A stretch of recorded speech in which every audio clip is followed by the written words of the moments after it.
히브리서 2장 1절에서 4절. 그러므로 우리는 들은 것에 더욱 유념함으로 우리가 흘러 떠내려가지 않도록 함이 마땅하니라. 천사들을 통하여 하신 말씀이 경고하게 되어 모든 범죄함과 순종하지 아니함이 공정한 보응을 받았거든. 우리가 이같이 큰 구원을 등한히 여기면 어찌 그 보응을 피하리요.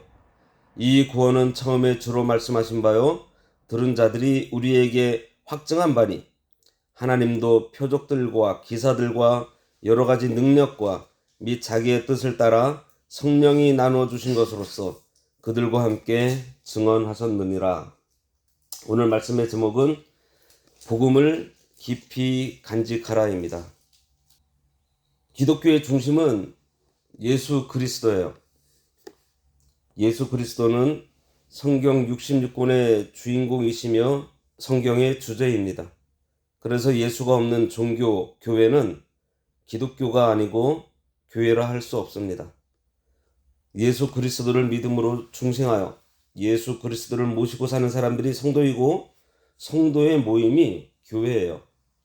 오늘 본문이 수록한 히브리서는 많은 사람들에게 어려운 책이라고 알려져 있습니다. 우리가 히브리서를 이해하기 위해서 그 시대가 어떠했는지를 알면 조금 더 쉽게 이해하게 될 텐데요. 그때 당시의 맥락을 보면 1세기 당시에 로마에 의한 대박해가 2번 있었어요. 첫 번째가 64년에 네로 황제에 의한 박해인데 바울이 로마 감옥에 수감되었을 때 큰 사건이 있었는데 바로 로마의 대화재가 있었습니다. 로마의 네로 황제가 그 사건을 덮기 위해서 정치적 희생양을 삼은 것이 당시의 그리스도인들이었어요. 두 번째가 주후 90년 이후에 도미티아누스 황제에 의한 대박해가 있었습니다. 많은 성도들이 로마의 대환란 때에 핍박을 받았고 죽음의 공포에서 살고 있었어요. 그래서 그 시대에 쓰인 히브리서 그리고 공동서신을 읽을 때 죽음의 공포에 휩싸여 있는 당시의 시대 상황을 떠올리면 이해하는 데 도움이 될 것입니다. 당시 네로 황제에 의한 박해는 주로 정치적인 박해였어요. 무슨 말인가 하면 희생양이 필요했던 것입니다. 로마의 4분의 3 이상이 불에 타버렸어요. 당시 로마에 있던 그 유력한 사람들은 정치적으로 영향력이 있던 사람들로 그들이 뭉치면 황제를 끌어내는 것은 문제가 되지 않을 정도의 권세가 있었어요. 그러다 보니 이 사람들을 달래줄 어떤 대안이 네로에게 필요했는데 그것이 그리스도인들을 택한 것입니다. 왜냐하면 당시 그리스도인들이 막 부흥하면서 관심이 대상이 되고 주변 사람들에게 오해받는 일들이 많이 생겼습니다. 예를 들면 성찬식을 하면서 우리가 떡을 떼고 포도주를 마시잖아요. 그때 뭐라고 하면서 먹죠? 이것은 내 몸, 이것은 내 살이요, 이것은 내 피요 이렇게 얘기하니까 밖에서 듣는 사람들은 식인종인가? 하는 이런 오해가 있었고 당시 헬라 문화는 다신교 문화인데 이들은 유일신 사상을 가지고 있어 되게 독특해 보였습니다. 그리고 거기다가 막 부흥하던 때이니 사람들의 관심을 가지게 되면서 기독교인들이 특정되면서 박해의 대상이 되었던 거예요. 중요한 것은 이때 당시만 하더라도 유대교와 기독교가 구분이 없었어요. 당시 유대인 그리스도인들은 여전히 보수적인 생각들을 가지고 있으면서 이방인 그리스도인들을 받아들이기까지 많은 시간이 필요했던 시기가 초대교회 시대입니다. 그러다 보니 이 사람들은 할례를 받아야 구원을 받는다고 주장할 정도였어요. 예수님이 오셔서 새로운 시대가 열린 지가 언젠데. 그래서 옛것은 패했다는 것을 신학적으로 완전히 이해하지 못한 그러한 상황.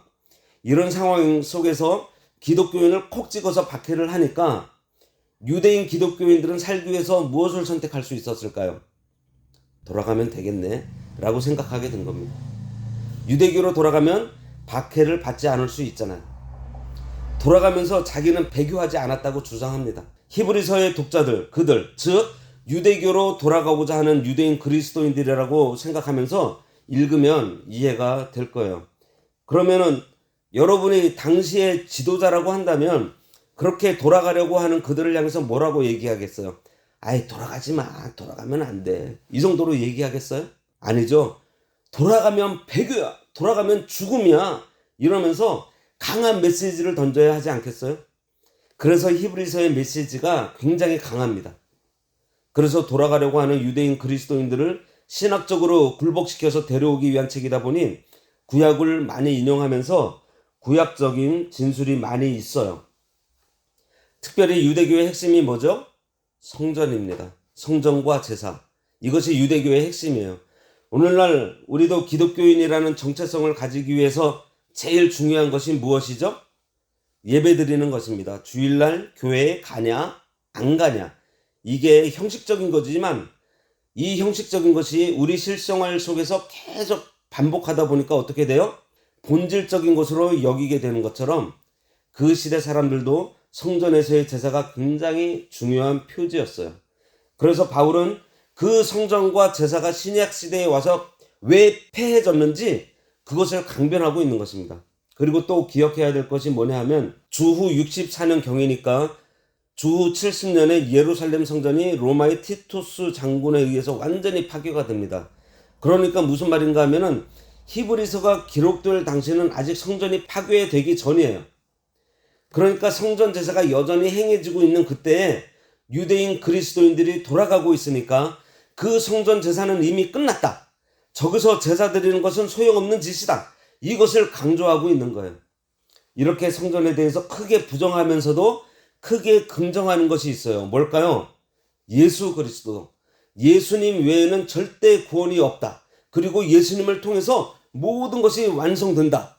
이것을 설명하기 위해서 히브리서에서는 두 가지 굉장히 중요한 프레임을 넣습니다. 그것이 뭐냐면은 시대 프레임이에요. 그러니까 옛시대. 히브리서 1장 1절에서 4절에 보면 서론이 시작되는데 이것이 전부예요. 어떻게 보면 옛적의 선지자들을 통해서 하나님께서 말씀하셨는데 이제 이 모든 날의 마지막 종말이 온 거예요. 종말이 왔다는 것은 날들의 마지막이 되었다는 것은 앞에 것은 어떻게 끝났다라는 것입니다. 날들이 마지막이 왔고 새로운 시대가 시작되었으니 그 전에 모든 형식, 의식, 제도는 다 그림자고 실체 되시는 예수님, 하나님의 영광의 광채이시고 본체 되시는 예수님을 전하면서 권면하는 책이 바로 히브리서예요. 서론이 좀 길었는데요. 당시 유대교와 기독교가 여전히 겹쳐져 있었던 시대에 핍박으로 인해서 유대교로 돌아가는 사람들에게 돌아가면은 사망이다 라고 얘기하면서 예수 그리스도를 전하는 것이 히브리서의 메인 메시지예요.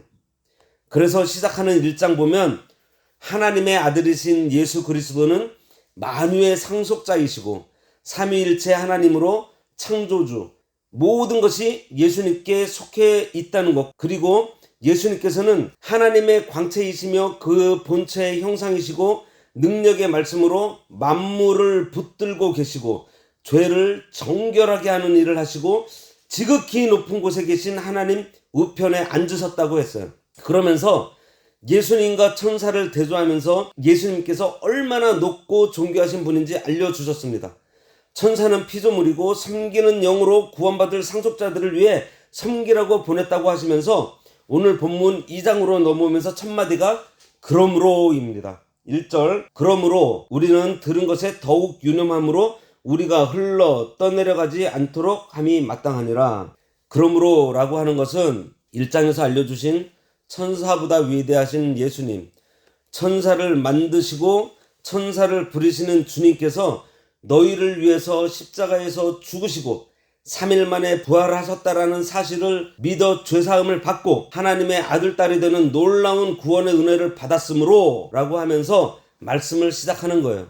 다시 말하면 히브리서 1장에서 언급한 예수 그리스도와 예수 그리스도를 통해 받은 복음을 소유한 너희들은 이라고 하면서 말씀을 하십니다. 히브리서 1장의 말씀을 우리가 유의해서 읽으셨다면 우리가 받은 이 복음과 구원을 대충 여길 수 있는 것이 아니라는 사실을 아셨을 거예요. 여기에서 유념한다고 했는데 개역한 걸 이전 성경이죠. 거기에서는 더욱 간절히 상갈지니 굉장히 강한 표현이죠. 유념은 주의한다, 조심하자, 뭐 이런 뜻인데, 이걸 또 영어 성경의 해석을 보면 must pay much closer attention입니다. 훨씬 더 세심하게 주의를 기울여라. 다시 말해서 우리가 할 수 있는 모든 주의력, 가장 주의 깊은 집중. 왜냐하면 1장에서 나온 예수 그리스도, 그리고 우리가 받은 복음에 대한 진술이 너무 놀랍기 때문이에요. 1장에서 본 것처럼 하나님께서 우리에게 보내주신 최고의 것이 예수 그리스도입니다. 왜냐하면 그리스도는 하나님 자신이기 때문이라고 하셨어요. 그러니 하나님께서 더 이상 주실 수 있는 것이 없을 정도로 최고의 것을 우리에게 주신 것입니다. 우리가 누군가에게 뭐를 준다 그랬을 때 나 자신을 주면은 더 이상의 것은 무엇을 줄 수 있겠어요? 모든 것을 남김없이 주신 것이 아들을 통해 우리에게 주신 복음이기 때문에 이 복음에 집중하고 또 집중해서 이 복음으로 받은 구원을 그냥 흘러 떠내려 가지 않도록 하라고 권면하고 있어요. 그 차원에서 흘러 떠내려 갈까라는 표현을 하고 있습니다. 이것을 이렇게 생각해 볼게요. 배가 항구에 정박되어 있을 때 닻을 내리고 묶어 놓아요. 배가 튼튼하게 밧줄에 묶여 있어야지만 떠내려가지 않습니다. 파도가 치든지 밤에 거센 물결이 몰려와도 배가 떠내려가지 않도록 묶어 놓아요. 그런 표현이라고 이해를 하시면 좋을 것 같아요. 이것이 무슨 말씀인가 하면, 이렇게 어마어마한 복음을 우리가 받았는데 문제가 뭔가 하니 이 엄청난 복음을 받은 우리들을 향해서 끊임없는 공격을 누군가 하고 있다는 거예요. 우리가 어떤 공격을 당하는가 하면요, 우리들이 세상에 그냥 떠내려 휩쓸려 가도록 계속 우리에게 공격을 하고, 이 엄청난 복음이 우리 마음에 자리 잡지 못하도록, 우리가 그 복음에 붙들리지 못하도록, 그 은혜에 사로잡혀 살지 못하도록 어떻게 해서든지 우리의 마음과 생각을 빼앗아가고 우리가 이 세상에 휩쓸려 가게 만들도록 계속해서 떠내려가게 만드는 세력이 있다는 겁니다. 그러니까 우리는 모든 주의를 다 기울이고 집중해서 절대로 우리가 이 세상에서 이 복음을 멀리하고 복음을 외면해서 이 세상에 휩쓸려 떠내려가는 일이 없도록 정말 우리가 주의하지 않으면 안 된다는 권면의 말씀이에요. 비슷한 말씀이 있어요. 고린도전서 15장 58절에 보면, 그러므로 내 사랑하는 형제들아, 견실하고 견고하며 흔들리지 말고 항상 주의 일에 더욱 힘쓰는 자들이 되라. 이는 너희 수고가 주 안에서 헛되지 않은 줄 알미라. 그랬습니다.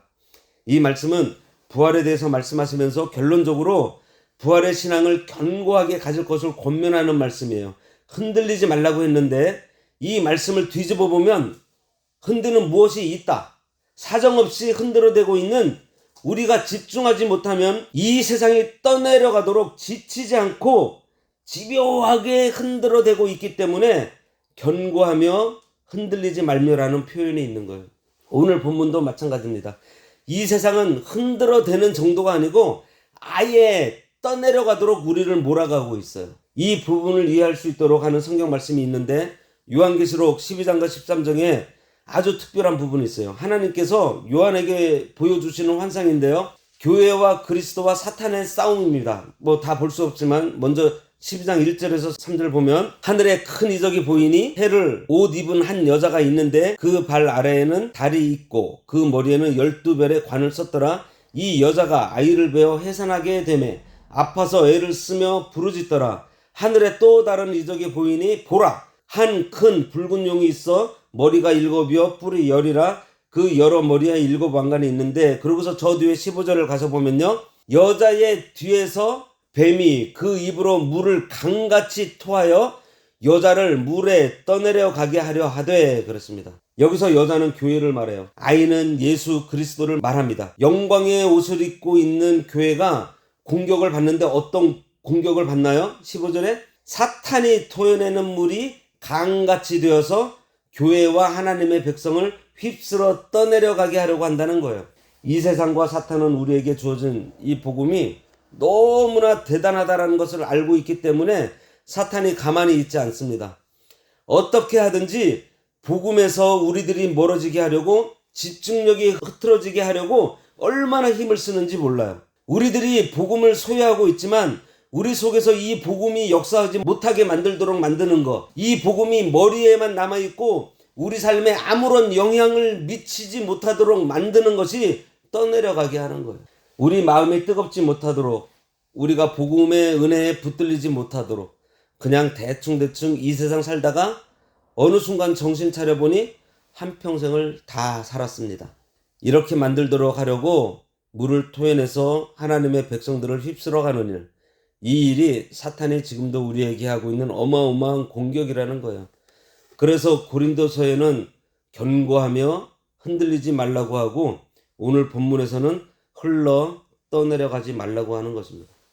다시 말해서 이 구원을 깊이 잘 간직하고 있지 않으면 쉬지 않고 공격하는 그 마귀의 세력에 의해서 이 세상에 흘러 떠내려가니 모든 것을 집중해서 받은 구원을 잘 간직해야 된다는 거예요. 2절 말씀에 보면 천사들을 통하여 하신 말씀이 견고하게 되어 모든 범죄함과 순종하지 아니함이 공정한 보응을 받았거든. 여기서 천사들을 통해 하신 말씀은 율법입니다. 갈라디아 3장 19절에 보면 그런즉 율법은 무엇이냐? 범법함으로 더하여진 것이라 천사들을 통하여 한 중보자의 손으로 베푸신 것인데 약속하신 자손이 오시기까지 있을 것이라. 율법을 왜 주셨다고요? 범법함으로 인해서, 죄를 범함으로 인해서 주셨다고 했습니다. 그래서 죄를 덜 짓도록 하기 위해 주신 것이 율법이에요. 인생이 죄를 짓기 시작할 때 하나님께서 인생으로 하여금 범죄에 떨어지지 않도록 보호하려고 만드신 것이 율법이에요. 사도행전 7장 53절에 스데반의 말이죠. 너희는 천사가 전한 율법을 받고도 지키지 아니하였도다. 유대 사람들이 이 말에 격동해가지고 스데반을 죽입니다. 천사들을 통하여 하신 말씀이 견고하게 되어라고 했는데 이것은 천사를 통해서 준 율법의 말씀도 정확하고 견고하다라는 거예요. 그러면서 3절에서 율법보다 더 큰 구원에 대해서 말씀을 하세요. 3절 보면 우리가 이같이 큰 구원을 등한히 여기면 어찌 그 보응을 피하리요? 이 구원은 처음에 주로 말씀하신 바요 들은 자들이 우리에게 확정한 바니. 이 말씀은 율법보다 더 큰 구원을 주셨는데 이 복음의 말씀을 등한히 여기면 책임을 면할 수 없다는 말씀입니다. 하나님께서 말씀으로 천지를 창조하셨고 말씀으로 구원하셨고 말씀으로 장차 심판하실 거예요. 모든 것이 말씀에 의해서 이루어지고 역사한다는 것을 알아야 합니다. 그 말씀을 등한히 여기지 말고 귀하게 여기라는 거예요. 귀하게 여겨야 우리가 잘 간직할 수 있지 않겠어요? 나에게 가장 귀한 것이 있다면 어떻게 보관하실 건가요? 여기서 큰 구원은 예수 그리스도의 복음을 가리킵니다. 복음을 왜 큰 구원이라고 하셨을까요? 그러면 율법과 비교하면서 한번 볼게요. 율법은 천사를 통해서 주셨지만 복음은 천사보다 뛰어나신 그리스도께서 직접 주셨기 때문이에요. 두 번째, 율법은 죄를 깨닫게 하지만 복음은 그리스도께서 피 흘려 죄를 사해 주시면서 죄 문제를 해결해 주셨기 때문입니다. 세 번째로, 율법은 죄인들을 정죄하고 심판하지만 복음은 죄인들을 구원하여 생명을 주기 때문이에요. 모세를 통해 율법을 받은 날에 3,000명이 죽었고요. 오순절 성령을 받은 날에는 3,000명이 살았습니다. 무슨 말인지 아세요? 모세가 십계명을 들고 시내산에서 내려와서 율법을 가지고 내려왔을 때에 이스라엘 백성들이 금송아지를 섬기는 모습을 보고서 하나님께서 레위인을 시켜서 그들을 죽였을 때 3,000명이 죽습니다. 오순절 성령이 오셨을 때 베드로가 설교 한 번을 하는데요. 3,000명이 세례를 받고 구원을 받습니다. 하나님께서 율법으로는 심판의 도구를 쓰시고요. 복음으로는 사람을 살리는 역사를 하셨어요. 네 번째로는 율법은 두려워하는 종을 낳게 하지만 복음은 양자를 삼아 하나님을 아빠, 아버지라 부르게 하기 때문입니다. 3절에 이 구원은 처음에 주로 말씀하신 바요 들은 자들이 우리에게 확증한 바라 그랬습니다. 구원을 듣고 받은 사람들, 즉 사도들이에요. 베드로, 요한, 야고보 등 사도들이 확증했다는 것입니다. 우리가 예수님께 대해서 직접 들었다. 예수님께서 죽었다가 3일 만에 부활하신 거 우리가 직접 봤어 하고 사도들이 증거하면서 확증한 것을 우리가 다 믿게 된 것입니다.